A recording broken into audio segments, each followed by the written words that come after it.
Good morning students.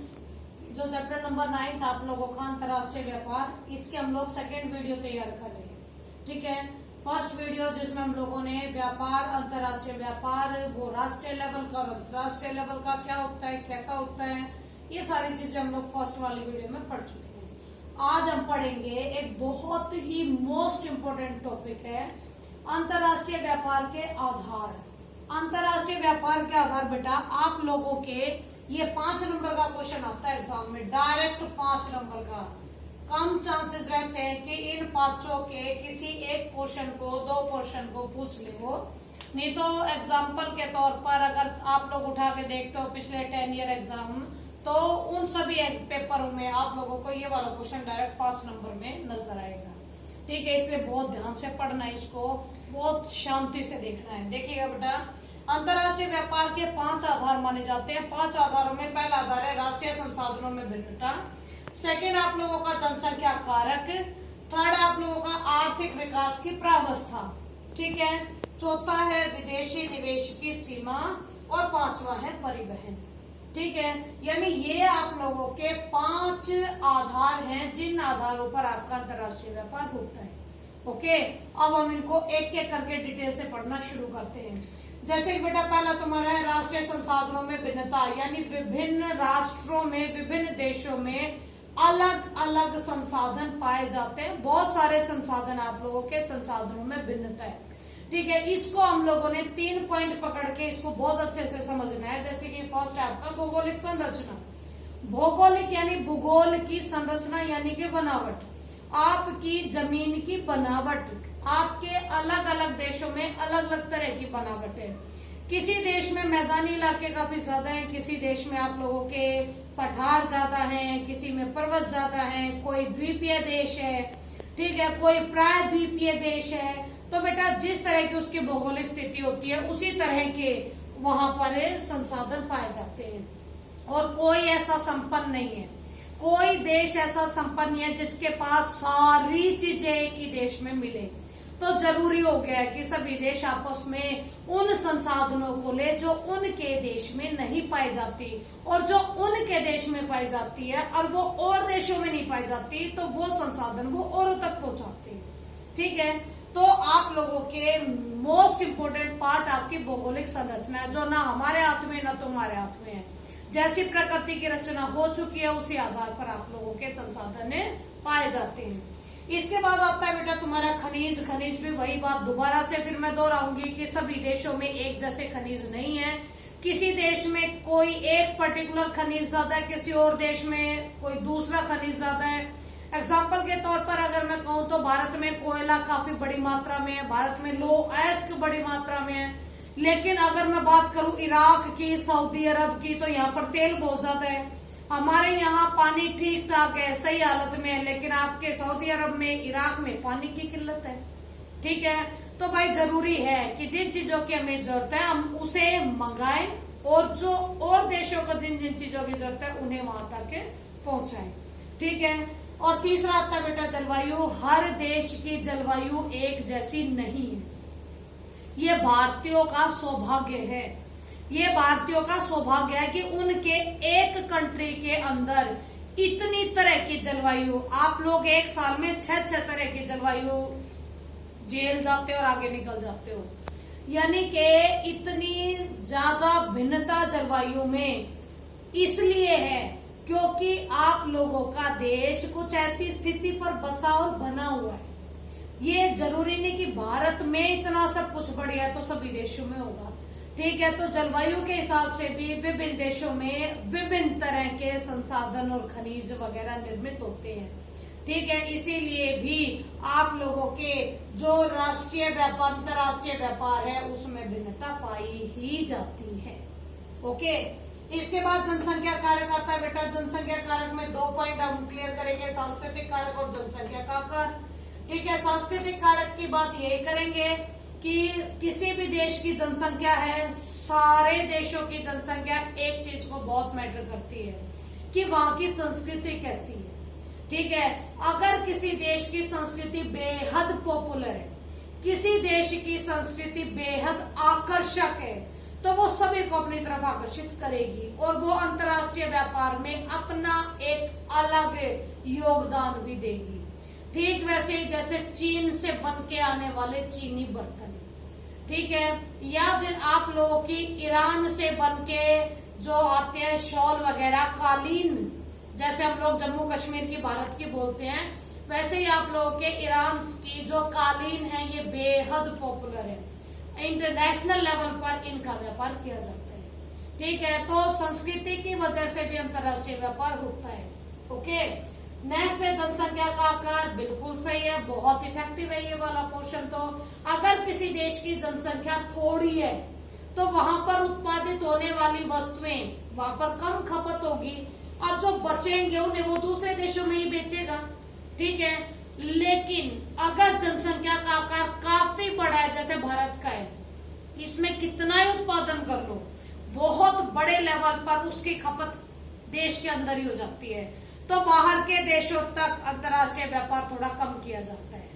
ठीक है, तो बेटा जनसंख्या का आकार बेहद इंपॉर्टेंट फैक्ट है आप लोगों के अंतर्राष्ट्रीय व्यापार का। इसके बाद है आर्थिक विकास की प्रावस्था। बिल्कुल करेक्ट कह रहे हैं भाई, कौन सा देश कितनी आर्थिक व्यवस्था या फिर किस प्रावस्था में निवास करता है, अर्थव्यवस्था की बेहद इंपॉर्टेंट है। अगर कोई कम अल्प विकसित देश है या विकासशील देश है तो इन देशों में प्राथमिक और द्वितीयक सेक्टर के ज्यादातर कामकाज में बनी हुई वस्तुएं ही हमें मिलेंगी।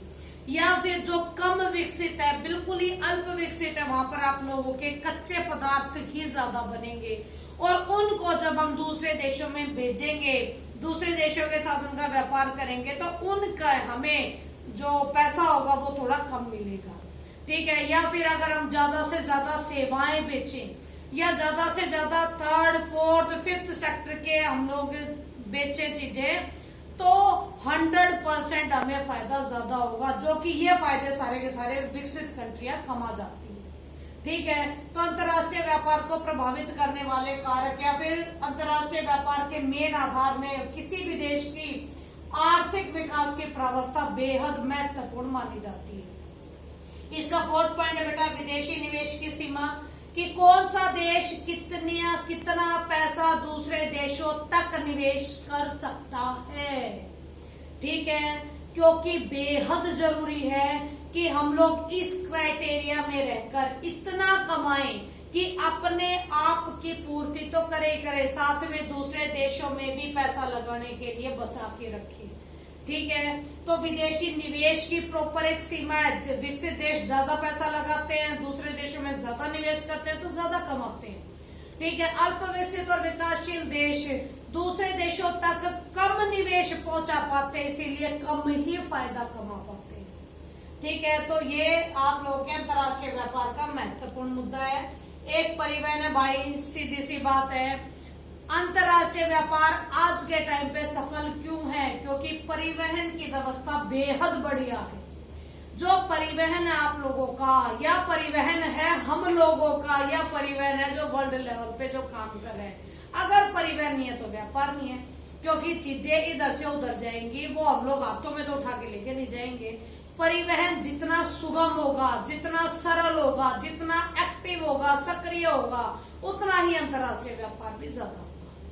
ठीक है, इन सभी को डिफाइन करना होता है 5 मार्क्स में। ओके, नेक्स्ट है अंतर्राष्ट्रीय व्यापार के महत्वपूर्ण पक्ष। ये आप लोगों का प्रॉपर, ये भी 5 नंबर का क्वेश्चन है, लेकिन इसमें से ये कह दो कि 3 मार्क्स में थोड़ा ज्यादा पूछा जाता है।